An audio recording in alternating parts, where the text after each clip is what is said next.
Gino Camera, la sua storia ci racconta di un passaggio affascinante dal parquet del basket professionistico fino ai campi della Tenuta Annunziata. Nello sport il corpo è un po' come un tempio e il cibo è il suo carburante, quindi possiamo dire che l'amore per la terra e per i prodotti genuini è una passione che ha coltivato fin da bambino, oppure è stata la disciplina sportiva a farle scoprire l'importanza vitale di ciò che portiamo in tavola?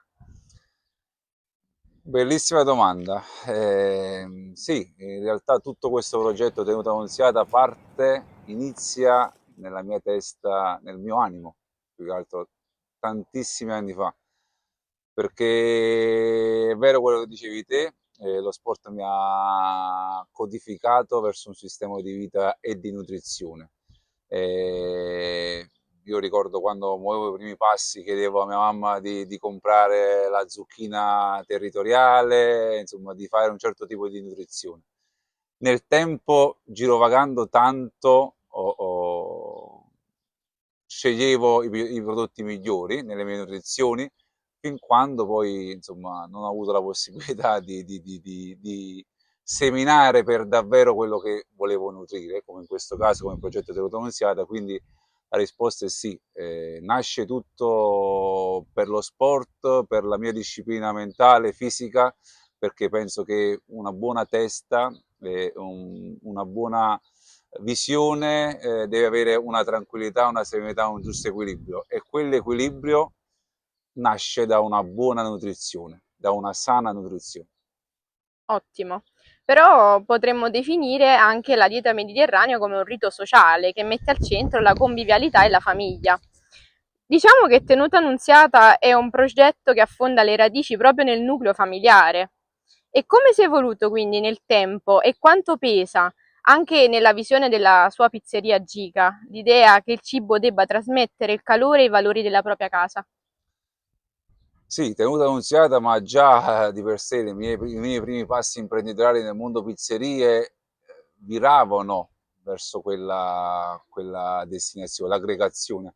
Per me la prima forma di aggregazione era la famiglia contadina di un tempo, quello che realmente insomma andava come dire, a dividere, a condividere la tavola e il raccolto di un giorno. E, insomma, già nel mio mondo, nella mia prima fase imprenditoriale con le pizzerie, c'era questa attitudine di creare aggregazioni tra famiglie. La pizzeria è il posto più popolare, ok, ancora ad oggi, della nostra società. Tenuta Annunziata è una aggregazione evoluta, perché abbraccia tanti segmenti, dal ristorante al matrimonio, alla colazione biologica. Quindi ci sono tante forme di aggregazione intrinseche all'interno di un progetto totale, che è un po' più ampio rispetto a una singola pizzeria o che ne so, una paninoteca, dove comunque si ha una forma di aggregazione seppur ridotta. Teoria Annunziata ha questo concetto di aggregazione in maniera più estesa, in una maniera totalitaria, secondo me. E come ha inciso, diciamo, anche proprio la sua famiglia all'interno di questa sua scelta imprenditoriale? Io penso che dietro a un imprenditore ci deve essere innanzitutto una donna che ti supporti, che ti voglia bene, perché non è tutto oro quel che luccica, nel senso che dietro progetti del genere che abbracciano, come dicevo prima, tanti segmenti, dalle scuole, dai matrimoni, dal ristorante, dai contadini, in questa attività, in questa azienda, questo progetto ci sono 7 aziende all'interno, quindi ci sono 7 segmenti da creare. Io dico che è fondamentale, se devo risponderti in maniera cinica e categorica, diretta, ti dico che è fondamentale avere una famiglia che sia pronta a sorreggerti. Certo, non è sempre, insomma, come dire, gioviale la condivisione dei progetti, perché a volte ci sono delle incomprensioni, però io dico sempre che bisogna avere ben chiaro l'obiettivo finale qual è e il progetto a cosa deve virare. Noi sappiamo, ma anche il mio staff sa, che questo è un progetto che vuole raccontare il territorio in maniera diversa, vuole raccontare il territorio attraverso il food, attraverso la materia prima, che sono secondo me le peculiarità di questo scorcio, di questa parte di territorio nazionale che secondo me è divino. Io ho giocato tanto in Italia, all'estero, e ti dico che ogni volta che prima quando giocavo tornavo qui avevo sempre quel quid, quella piacevole sensazione. Oggi sono qui per mettere in pratica tutte quelle che sono le mie idee, come dicevi te prima, ma anche farlo in un modo diverso. E proprio a proposito di salto nel passato, se dovesse scegliere un sapore, un profumo, un ricordo d'infanzia legato alla sua terra, quale indichereste come la scintilla che ha spinto, diciamo, questo progetto verso la filiera del bio e del chilometro zero? Domanda bella, complessa, ma ti dico il pomodoro, cioè, perché per me dammi tutto, ma sono spaghetti col pomodoro e basilico con un filo d'olio a crudo, per me sto bene, insomma, non cerco troppe cose particolari. Oggi, tra l'altro, secondo me, in un momento storico, questa società vira verso ancora di più verso il vintage, verso la tradizione, verso un ritorno ad assaporare quei sapori. Ecco perché Tenuta Annunziata sta a, si sta ancorando bene a quello che è il tessuto sociale in questo momento, perché vuole racconta di aggregazione, ma in modo semplice. Ed è quello che secondo me oggi fa la differenza, la semplicità, la tradizione abbinata alla semplicità. E infatti la sua idea di semplicità l'ha, diciamo, concretizzata attraverso una scelta coraggiosa, controcorrente, diciamo, poiché costruire un frantoio di proprietà nel cuore pulsante di una terra storicamente evocata al vino e rende, diciamo, l'unicità di un territorio vesuviano che però acquista una grande responsabilità in questo senso. Quindi da dove nasce questa sfida di voler controllare l'intera filiera dell'olio e quanto è stato difficile far capire che la terra del Vesuvio non è appunto solo sinonimo di eccellenza vitivinicola, ma anche di olio straordinario? Sì, in realtà è una scommessa ardua, è stata e sarà sempre più ardua, perché essere l'unico frantoio del Vesuviano vuol dire avere una enorme responsabilità. Ma questa responsabilità non, in realtà io l'ho presa di riflesso, mi è stata consegnata, perché se noi andiamo nella storia di questo territorio, cosa che noi abbiamo fatto, i romani hanno importato l'olio prima del vino, anzi i greci hanno importato l'olio prima del vino, cioè la base del Mediterraneo c'era la pianta di olio, di oliva. Quindi non l'ho portata io sul Vesuvio, ma l'hanno portata già i greci e ancora dopo i romani. È questo che noi all'interno di questo parco c'è un'area dedicata appunto al racconto sia ai bambini che ai turisti italiani e non che vengono a trovarci, dove in 10 diapositive realizzate insieme all'Istituto d'Arte di Torre Annunziata riusciamo a raccontare sia in italiano che in inglese tutta l'evoluzione dal sampling dell'olio fino all'estrazione dell'olio appunto. E proprio in questi passaggi noi andiamo a raccontare che i greci importarono in Italia le prime piante di olivo, che poi sono un po' la base della dieta mediterranea ed ancora oggi di tutti i nostri alimenti. Quindi è l'alimento più sano, e a ragion per cui ho detto, se Vesuvio, che ha questa terra che sforna insomma, materie prime in maniera continua, costante e diversa dagli altri, no? Con il terreno minerale, insomma, con tutte le peculiarità a noi tutti conosciute, e dico perché non farlo anche sull'olio? Perché non cominciare a decantare quella che è stata insomma, la forza nei primi anni di questo territorio. E quindi abbiamo deciso di intraprendere, di raccontare olio e anche vino. E infatti, diciamo, il profilo unico a livello di composizione di questa terra, di questo territorio, diciamo che si riflette un po' nel profilo organolettico del vostro olio. Quindi, che cosa rende il vostro olio peculiare rispetto a altre tipologie di olio che sono eccellenze italiane, magari pugliese, toscano?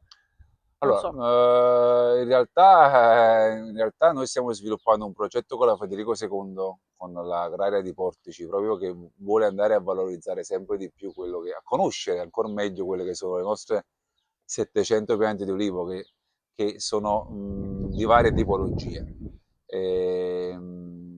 Ad oggi l'olio nelle sue caratteristiche più particolari sembrerebbe, in realtà è un olio fruttato, quindi un olio che può essere abbinato a tutto pasto. Questa ad oggi secondo me, così su due piedi, è la prima peculiarità che mi viene facile da raccontare ed è per chi fa cucina, per chi racconta dinamiche come stiamo facendo noi, di percorsi naturali, agricoli all'interno del nostro ristorante La Stalla, è un qualcosa che amplifica il sapore degli altri prodotti, no? Perché avere un olio che si abbina a tutto pasto, noi addirittura l'olio lo andiamo ad abbinare al dolce. Quindi questa ad oggi è la nostra peculiarità.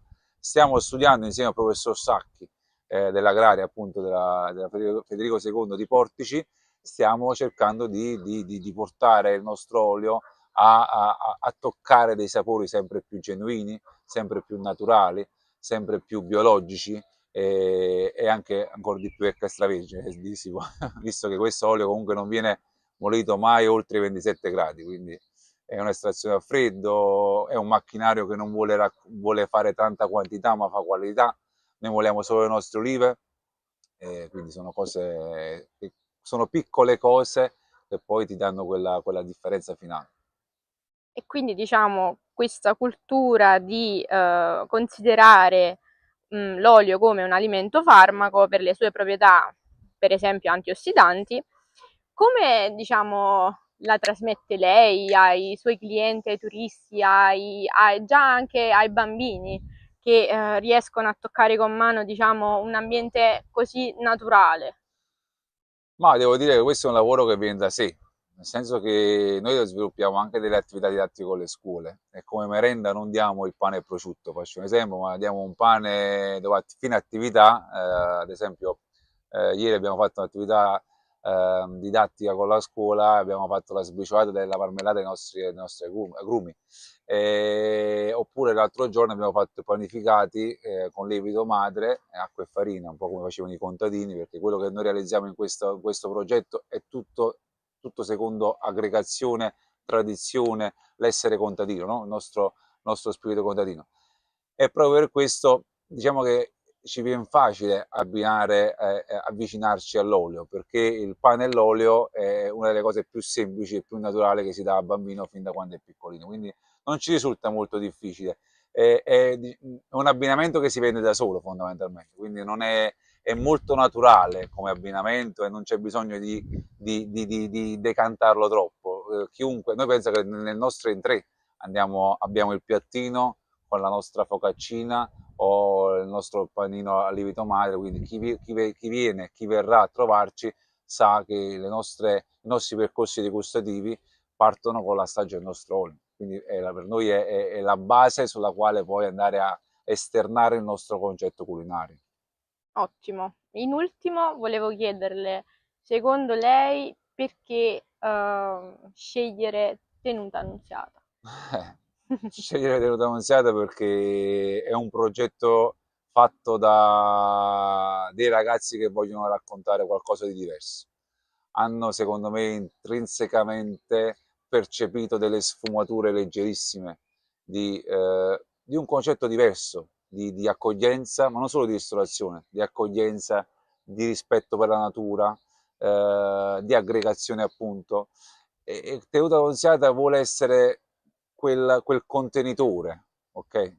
Che vuole far vivere varie esperienze in quel contenitore, quindi si ha la possibilità di vivere una domenica in un parco naturale, biologico, di venire a assaggiare un prodotto coltivato sul proprio terreno, di venire a festeggiare un evento, quindi secondo questi dettami agroalimentari, o semplicemente venire qui allo shop a comprare quello che produciamo.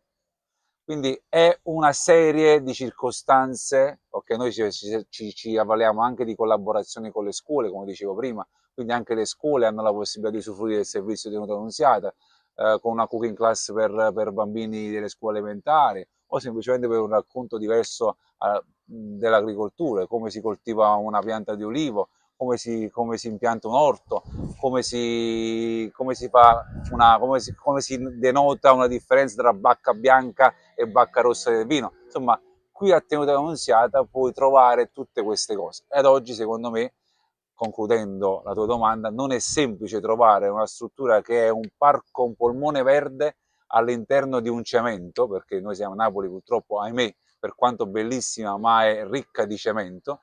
Torre Annunziata è uno dei pochi polmoni tra Pompei e Torre Annunziata del Vesuvio che può ricevere tutte queste attività e può regalare, donare delle attività, dei servizi, delle experience diverse a chi ci viene a trovare. Questo è l'unica motivo, è un motivo molto molto semplice. Qui puoi trovare qualcosa di diverso. Ottimo, a noi la semplicità piace. La Vi aspettiamo, ringrazio per vi il suo aspettiamo. tempo. Grazie a voi, alla prossima.